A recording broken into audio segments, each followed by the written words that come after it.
Hello everyone, welcome back. Study ম্যাথমেটিক্সে প্রত্যেকে স্বাগত জানিয়ে পঞ্চম শ্রেণী থেকে পাঠ 14 পৃষ্ঠা নং 165 ভিডিও পাঠ নং 7 করব। বিভিন্ন রকম রেখা দেখি। এখানে আমরা একটি টেবিল দেখতে পাচ্ছি। টেবিলের কৌণিক বিন্দু কোনগুলো? এই যে এখানে একটা দেখিয়েছে, এখানে একটা আছে, এখানে একটা আছে, এখানে একটা। আবার ধার দেখিয়েছে এই বরাবর, তাহলে এই বরাবর যদি ধার হয় তাহলে এটাও ধার হবে, এ পাশটা ধার হবে, এ পাশটা ধার হবে। তাহলে এখানে চার ধারে কিন্তু চারটা ধার। আর কৌণিক বিন্দু এরকম কটি? চারটা। তাহলে উপরে টেবিলের দুটো পাশাপাশি ধার একটি। এই যে দেখো পাশাপাশি ধার, এই ধার আর এই ধার মিলে ড্যাশটিতে ছেদ করেছে। তাহলে কটিতে ছেদ করেছে? একটি বিন্দুতে। এখানে লিখতে হবে বিন্দু কথাটি। তাহলে দুটো পাশাপাশি ধার, এই ধার এই ধার, একটি বিন্দুতে ছেদ করেছে। এই ধার একটি বিন্দুতে ছেদ করেছে। টেবিলের উপরের তলের ড্যাশটি ধার, তাহলে এরকম কটি ধার? 1 2 3 4, চারটি ধার। এই ধারগুলোর শুধুমাত্র দৈর্ঘ্য আছে, অর্থাৎ আমরা দৈর্ঘ্য মাপতে পারি। 2 সেন্টিমিটার, 3 সেন্টিমিটার, 4 সেন্টিমিটার, 5 সেন্টিমিটার হতে পারে। সাধারণভাবে প্রস্থ, যেটাকে আমরা চওড়া বলে জানি, প্রস্থর আরেক নাম হচ্ছে চওড়া, মাপা যায় না। তাহলে একটি টেবিল, ধরুন এটি যদি একটি টেবিল হয়, এই টেবিলের আমরা দৈর্ঘ্য তো মাপতে পারবো। ধরুন এই দিকটা 2 সেন্টিমিটার, এই দিকটা 3 সেন্টিমিটার, কিন্তু আমরা এর চওড়া মাপতে পারি না।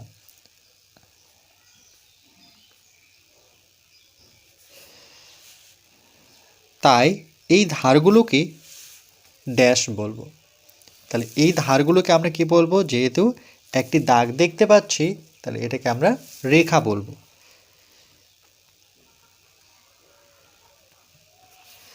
তাই এই ধারগুলোকে, এই যে ধারগুলো দেখতে পাচ্ছি, এই যে ধারগুলো, এগুলোকে আমরা রেখা বলবো।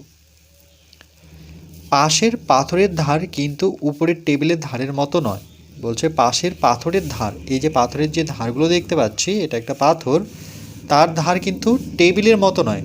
যেমন এই ধারের সাথে এই ধার সমান, এই ধারের সাথে এই ধার সমান, কিন্তু এখানে দেখো সেরকমটা নয়, পাথরের ধার। তাইলে এই রেখা, যেমন এটার ক্ষেত্রে রেখা বলতাম ধারগুলোকে, তাহলে এই রেখাটাকে আমরা কি বলবো? এটাকে আমরা বক্ররেখা বলবো। যেমন বক্ররেখার উদাহরণ হচ্ছে ফুটবল, ক্রিকেট বল, এগুলো কিন্তু বক্ররেখা। এরকম একটা পাথর, এগুলো কি বক্ররেখা, মানে যেহেতু গোল। তাহলে টেবিলের ধার বা বইয়ের ধার সবসময় কি হয়? সরলরেখা বা রেখা। রেখা এখানে আমরা সরলরেখা লিখতে পারতাম। তাহলে টেবিলের ধার বা বইয়ের ধার বা মোবাইলের ধার দেখবে সেটি সবসময় সরলরেখা থাকে।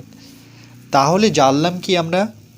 যে রেখাংশের, ভীষণ ইম্পর্টেন্ট লাইন, রেখাংশের কেবলমাত্র দৈর্ঘ্য আছে কিন্তু প্রস্থ উচ্চতা নেই। প্রস্থ, যেটাকে আমরা চওড়া বলে জানি, আর উচ্চতা নেই।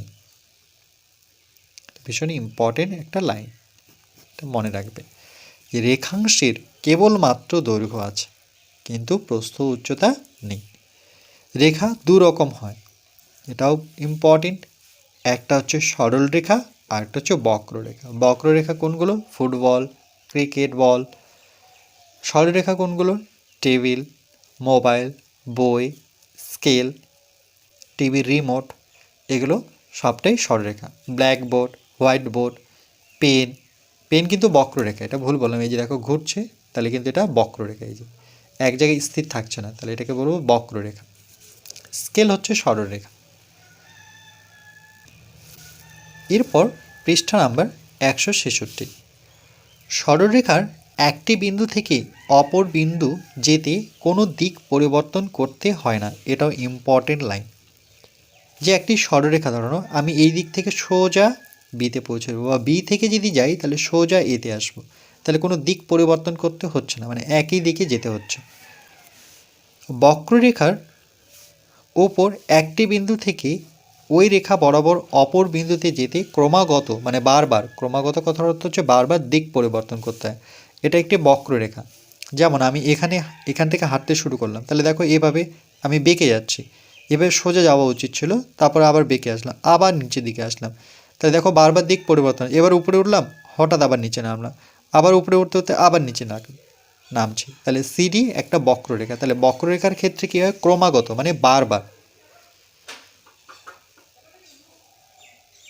বারবার দিক পরিবর্তন হয়।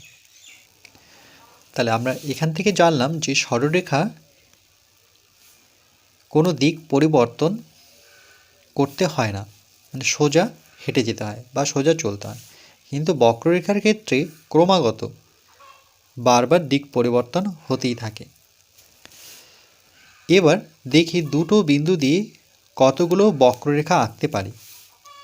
দেখছি দুটো বিন্দু দিয়ে ড্যাশ বক্ররেখা আঁকা যায়। তাহলে দুটো বিন্দু দিয়ে কিন্তু আমরা অসংখ্য বক্ররেখা আঁকতে পারি। কেমন করে, এখানে একটু যদি আমি দেখাই, রাফ পেজ নিয়ে ধরে নাও এই দুটো বিন্দু, এবার বক্ররেখা আঁকবো। তাহলে এই বরাবর গেলাম, এই বরাবর আসলাম, এই বরাবর আসলাম, এই বরাবর গেলাম, এখানে পৌঁছালাম, আবার এই বরাবর আসলাম, এই বরাবর আসলাম, এই বরাবর আবার এখানে পৌঁছালাম, আবার এই বরাবর আমরা আসব। কিন্তু সরলরেখার ক্ষেত্রে কিন্তু সেটা হয় না। এটা এ বি, যদি একটি সরলরেখা আমি দুটো বিন্দু দিয়ে আঁকতে চাই তাহলে কিন্তু আমাকে সোজাই যেতে হবে। দেখো আমি তো এইভাবে যেতে পারছি না, এ বি। তাহলে সরলরেখার ক্ষেত্রে একটি, আর বক্ররেখার ক্ষেত্রে দেখো আমি এভাবে আবার এভাবে আসতে পারি, আবার এভাবে আসতে পারি। তাহলে এক্ষেত্রে কি অসংখ্য অসংখ্য। তাহলে দুটো বিন্দু দিয়ে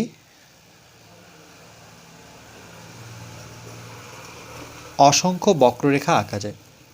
আবার দুটো বিন্দুর সংযোগ রেখাংশগুলোর মধ্যে ক্ষুদ্রতম হলো রেখাংশ।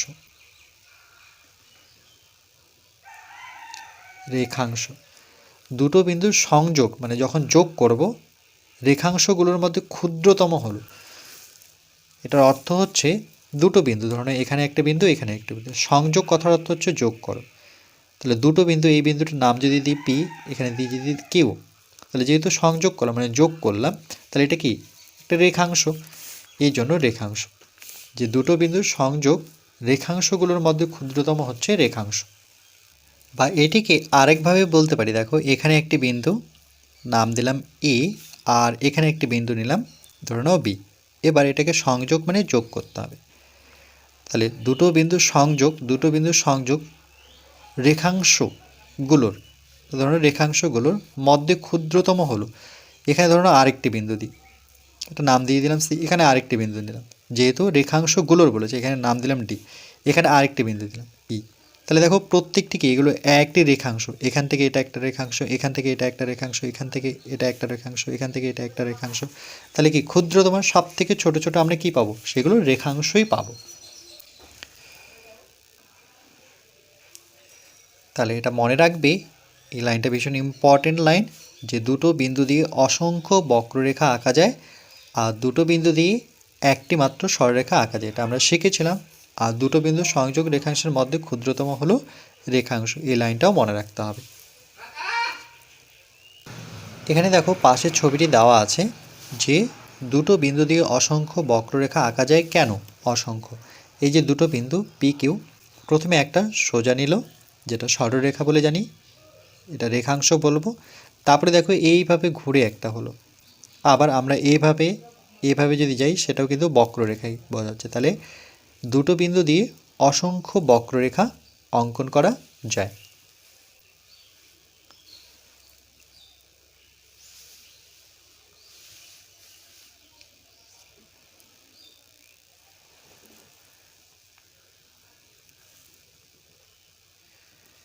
এরপর পরবর্তী পার্ট নাম্বার 8-এ আমরা বাকি আলোচনাটুকু করব।